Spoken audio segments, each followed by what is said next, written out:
Social media da thaganarakpa thajaningoriba paw mana hauzik pukhaw laitan pokpida uyok sing kokthoknaga occasion na lambi semjilakpa yaningdi haiduna ima event singna darna phamni tabada Central State Force mayama thomjilakre haiba video footage amaga loina social media singna thadoknarakli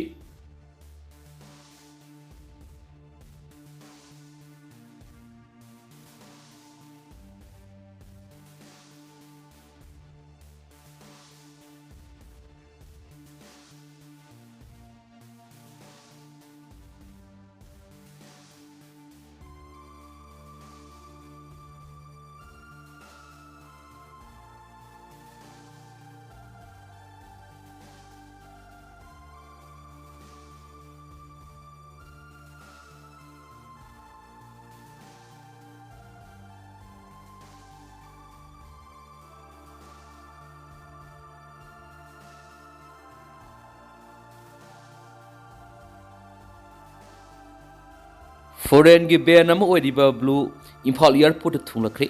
ngasi khumma lampak archery ground da Sangai Festival 2025 ko mari lainana pangthokadoriba Sangai Music Festival da ngasi numidang makhogi perform utkane hari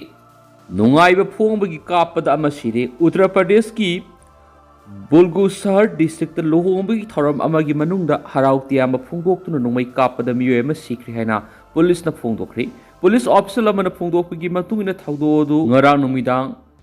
Bulsu Shahar district ki Sola area da leiba Khanpur khunda thokibani mangnai ki luhongbagi thoram adugi manungna nungaiba phongdokpoina Sugrip kauba mana ma ki license pistol dagi maru khara kapthorokibaga loina maduda Dharmendra Bati se kuntraga ma kaubam soki Dharmendra kudak Noida da leiba hospital amada pukatki dubu laikana bangamdana sikhi hena mana phongdokli Superintendent of Police City Sangar Prasan haiki laikhidravagi imungna thangalakhiba wakata yumpham oiraga police na thawdo adugi matana case ma lokhakhre equis adu phanaba masum thawdoktu sijinakhiba nongmai du foganaba police team sing thakhibaga loinana hauzik thawdo adugi matang makhatana thigatpagi thapak sathri haina su SP na phongdokli imung amagi manga punsigi phadok pikhre sai kolom suraba mi hatpagi case amada Uttar Pradesh ki Maharaganj district ki court amana imung amagi miyoy mga punsi ki phadok pikhre no official sing na phongdokre official sing du ki matungina Maharashganj gi district and session judge Arvind Malik na ngarang miyoy mga punsi ki phadok pibigi mathakta lupa lising kun gi fines tokhi makhoi naiki case asi matam sangla lanai nungai na dab amagi matang na English singani ke taruki me kunda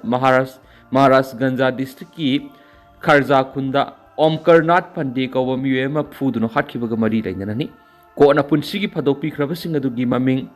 Girish Chanda Pandey sei humdra ko humdoi Ashok Pandey sei kunthraga nipan Sanjoy Kumar Pandey sei nifugo taro Akhilesh Pandey sei nifugo nithu amasum Sakuntala Devi sei humfuga manga kawi hena su makoina phongdokli Israel gi lanmi singna kha thangba Syria da sathaba red ta miyoi 12 hatkri Israel ki force na Syria ki kha thangba khungang amada red sathabada mafam adu leiba miyoi singna makhoi bu singnarakpadagi nomai kapad yamdrabada miyoi 16 sikri haina Syria ki official singna phongdorakli Gaza da leiriba ceasefire sibu yamna mapung phaba ma oidringai marasida Israel na tungan ba maikai singda attack sathabagi thong leptri Syria ki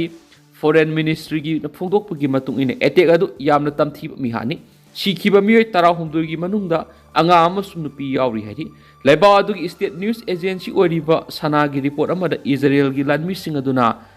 bad reason khungang tamna sangshin dura mapum adurigi miyoi ama phana na bohona bada miyawna makhoi bu thulaktuna thingbigi thabak chatharakpada akan mamong na nomai kapsilakhi bani hari yamlaba imung monungi miyoi kya mapum adu thadoktuna senakhi thawdo adu Israel gi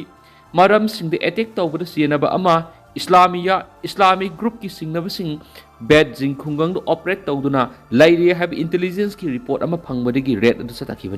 satakhiba red adu da Israel gi lanmi sing gi mayokta mafam adu lairamba militant kayana nomai kapsilakpadagi lanmi taruklom soktuna hospital laikanari haina military gi warol amana phongdorakli militant sing adu da makoina handuna kapa masum nongthakti gi mateng yauna attack sathaba adu miyoi sing adu sikhibani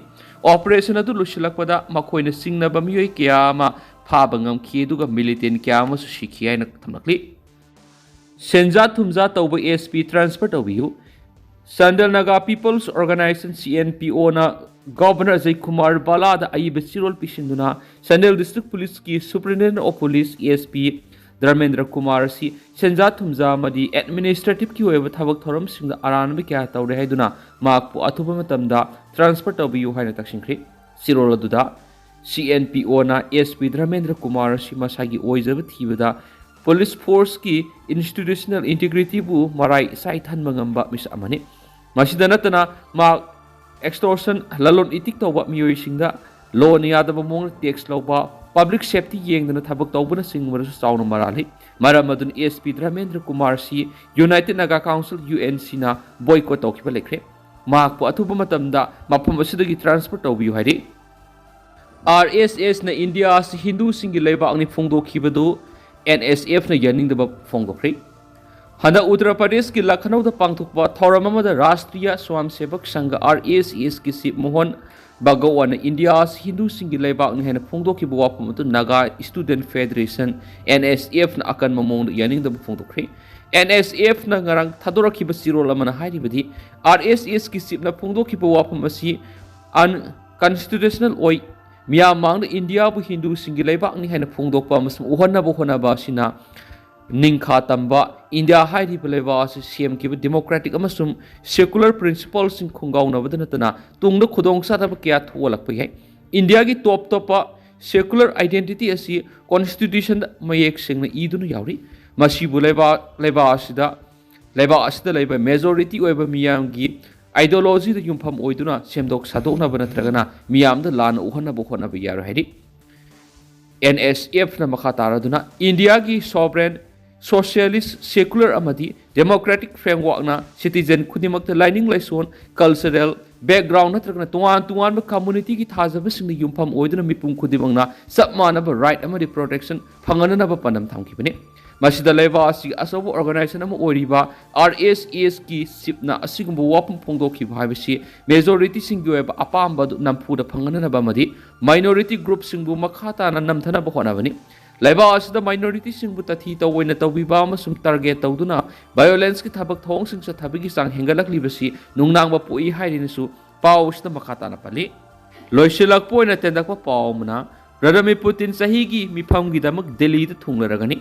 Russia ki President Vladimir Putin kun go hom doi suba India Russia sahi gi mifam na saru yanaba mathang thagi marida India ra thunglaragani haina India ki Ministry of External Affairs na phong dokren su paw mun makhata na pali aduga tentang na sum na myam na thamjaram ge